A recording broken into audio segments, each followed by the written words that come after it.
Sabon gwamnan jihar Kano Abba Kabir Yusif ya ba wa jami'an tsaro umarni a daren wannan rana ta Litinin kan cewar su dakatar tare da karbe duk wani fili da tsohuwar gwamnatin Dr. Abdullahi Umar Ganduje ta sayar, duk wani fili da suka hada da na makaranta da na makabartu da na masallatai da kuma na kasuwanni da ganuwar Kano da sauran gurare masu muhimmanci masu daraja a fadin jihar Kano wacce tsohuwar gwamnati ta yi kasuwancinsu. Gwamnan yana mai cewa a dakatar da su tare da karɓe filayen har sai gwamnati ta yi nazari tare da yin hukunci akan waɗannan gurare. Sabon gwamnan ya bayyana cewar ya yi wannan hukunci ne bayan la'akari tare da shawarwarin kwamitin karɓar mulki da ya bayar kan waɗannan wurare da kuma yadda tsohuwar gwamnati ta yi da su. Abba Kabir Yusuf ya ƙara da cewar gwamnati ta lura da yadda tsohuwar gwamnati ta Dr. Abdullahi Umar Ganduje ta yi cinikin waɗannan wurare masu muhimmanci da suka hada da makarantu da sauran wurare daban-daban waɗanda mallakin jihar Kano ne, mallakin al'ummar jihar Kano ne.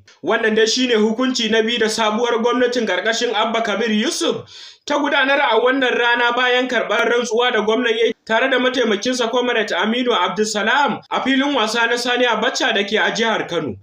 wanda ya gudana a wannan rana ta 29 ga watan Mayu. Idan za ku iya tunawa a ɗazu ne muka kawo muku labarin yadda sabon gwamnan ya ziyarci makarantar gyaran hali da ke a Kiru, wanda nan ma ya ba da umarni tare da shan alwashin ƙoƙarin gyara da tarbiyyar matasa a faɗin jihar Kano, tare da magance matsalolin wannan makaranta ta gyaran hali da ke Kiru.